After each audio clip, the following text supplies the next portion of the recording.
Coucou à toi, j'espère que tu vas bien. Coucou, coucou. Bienvenue sur Guérir les cœurs brisés. Appelle-moi Grâce Ange.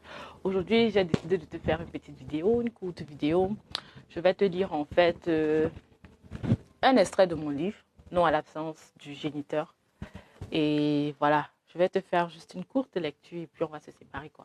Si tu as des questions, si tu veux en savoir plus, fais-moi juste savoir.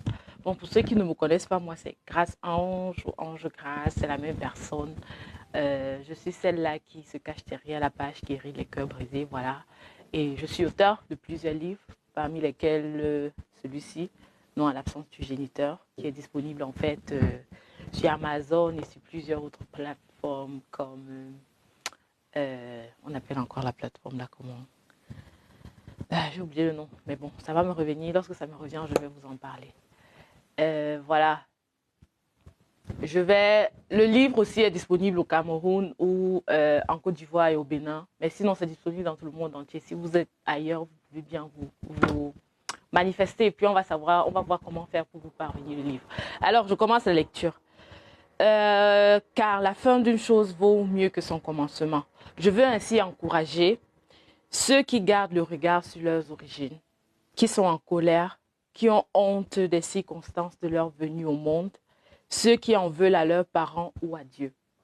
Certaines personnes ont été conçues suite à un viol, d'autres sont issues de l'inceste ou sont nées dans un foyer polygamique de la femme la moins aimée de la maison.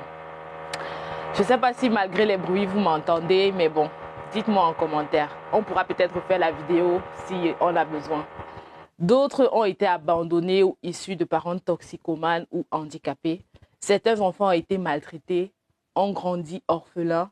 D'autres ont eu des parents irresponsables, dysfonctionnels ou complètement indifférents. Certains sont des enfants non désirés ou conçus après une relation d'un soir.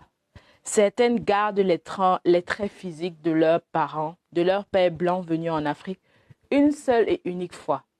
Certains sont nés de l'adultère d'un parent.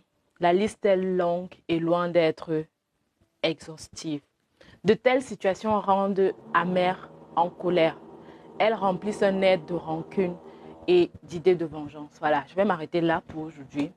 C'est issu du livre Non à l'absence du géniteur, comme j'ai dit. Je ne sais pas si vous pouvez le voir. Voilà.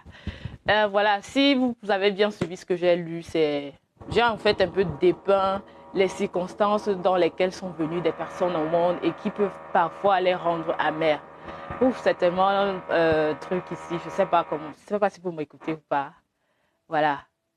Voilà, j'ai pu dépeindre un peu les circonstances de la venue de certains êtres humains qui peuvent les rendre amers, qui peuvent vraiment rendre leur cœur coincé, qui peuvent obscurcir leur âme durant leur vie. Si par exemple vous êtes né, vous ne connaissez même peut-être pas les circonstances de votre venue au monde, les origines de votre conception, et que voilà, ça vous traumatise, ça vous hante, ça vous rend mal, vous ne dormez pas, vous avez des insomnies parfois, vous avez de l'amertume et de la rancœur contre vos parents parce que voilà, à cause de leurs actes, vous n'avez peut-être pas eu une vie que vous auriez désirée ou bien une vie meilleure. Voilà, je vous encourage vraiment à pardonner, à relâcher le pardon contre votre parent, contre votre maman, contre votre papa, je ne sais pas qui c'est. Peut-être suite à cet acte-là, votre parent a été absent. Voilà, je vous encourage aujourd'hui à pardonner. Pardonner, pardonner, ce n'est pas facile. Je sais, mais je suis passée par là et je sais comment ça a été bénéfique pour moi, salvateur pour moi. Le pardon va vous aider à relâcher l'amertume qui est dans votre âme à cause de l'absence ou bien à cause des circonstances qui sont autour de votre naissance. Voilà, c'est tout ce que je voulais partager avec vous. Si vous avez des questions ou bien vous voulez savoir comment pardonner ou bien si vous souffrez même aussi des circonstances de votre venue au monde, laissez-moi un commentaire ou contactez-moi, on en parle. Portez-vous bien, bye bye.